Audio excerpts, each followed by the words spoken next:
ಇದನ್ನ ನೋಡಿ ಮಾಡಬಹುದು. ಇದಕ್ಕೊಂದೇನು ಒಂದು ತ್ರಿಕೋನಕ್ಕೆ ಎಷ್ಟು 3 ಅಂದ್ರೆ ಅದನ್ನ ಹೆಂಗ್ ಮಾಡ್ಯಾನ, ಒಂದು ತ್ರಿಕೋನಕ್ಕೆ ಎಷ್ಟು ಕಡ್ಡಿ ಇರ್ತಾವ ಅಂದ್ರೆ ಒಂದು ತ್ರಿಕೋನ ಬರೋಬ್ಬರಿ ಒಂದು ತ್ರಿಕೋನಕ್ಕೆ ಕಡ್ಡಿಗಳು, ಒಂದು ತ್ರಿಕೋನಕ್ಕೆ ಕಡ್ಡಿಗಳು, ಬೆಂಕಿ ಕಡ್ಡಿಗಳು, ಬೆಂಕಿ ಕಡ್ಡಿಗಳು, ಬೆಂಕಿ ಕಡ್ಡಿಗಳು, ಕಡ್ಡಿಗಳು ಬರೋಬ್ಬರಿ 1 ಗುಂಡ್ಲೆ 2 ಪ್ಲಸ್ 1 = 3. ಅವ ಪದ್ಧತಿ ತಿಳಿಸ್ಯಾನ ನೋಡಿ. ಒಂದು ತ್ರಿಕೋನ ಆಗ್ಬೇಕಾದ್ರೆ ಹೆಂಗೆ ಹೇಳ್ಯಾನವ, ಒಂದು ತ್ರಿಕೋನಕ್ಕೆ ಬೆಂಕಿ ಕಡ್ಡಿಗಳು ಬರೋಬ್ಬರಿ ಎಷ್ಟು, 1 ಗುಂಡ್ಲೆ 2 ಪ್ಲಸ್ 1. 2 ತ್ರಿಕೋನಕ್ಕೆ ಬೆಂಕಿ ಕಡ್ಡಿಗಳು ಬರೋಬ್ಬರಿ 2 ಗುಂಡ್ಲೆ 2 ಪ್ಲಸ್ 1 = 5. ಅವ ಇಲ್ಲ ನೋಡ್ರಿ, ಇದು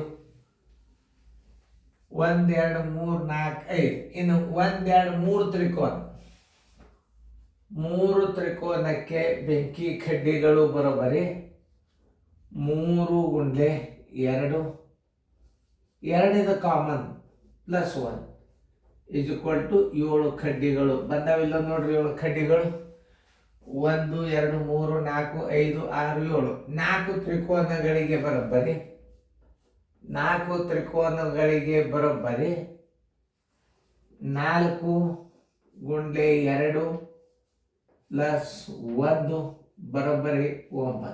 ಅವ ಇಲ್ಲ ನೋಡ್ರಿ 9. 1 2 3 4 5 6 7 8 9.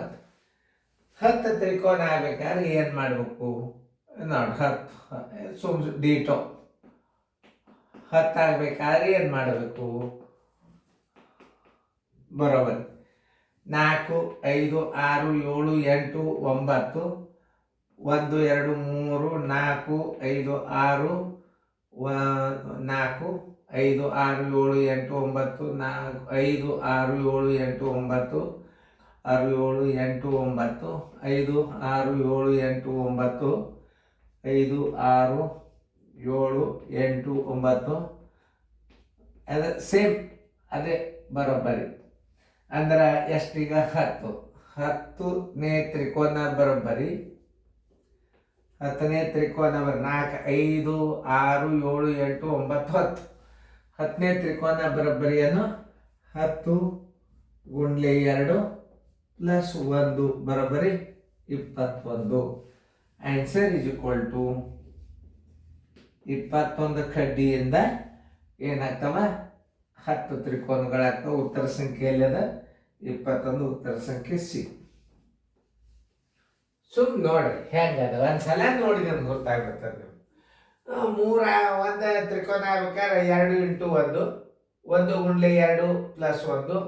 ಆಮೇಲೆ 2 ಗುಂಡ್ಲೆ 2 ಪ್ಲಸ್ 1 3 ಗುಂಡ್ಲೆ 2 ಪ್ಲಸ್ 1. ಅಂದ್ರೆ ಅವು ಕ್ರಮಬದ್ಧವಾಗಿ ಎಷ್ಟು ತ್ರಿಕೋನ ಇರ್ತಾವ ಆ ತ್ರಿಕೋನಕ್ಕೆ 2ರಲ್ಲೇ ಗುಣಾಕಾರ ಮಾಡಿ 1 ಪ್ಲಸ್ ಮಾಡಿಬಿಟ್ರೆ 10 ತ್ರಿಕೋನಕ್ಕೆ ಎಷ್ಟು ಕಡ್ಡಿ ಆಗ್ತಾವ. 10 ಗುಂಡ್ಲೆ 2 ಪ್ಲಸ್ 1 21. 21 ಉತ್ತರ ಸಂಖ್ಯೆ ಸಿ ಹಾಕ್ಬಿಟ್ರು.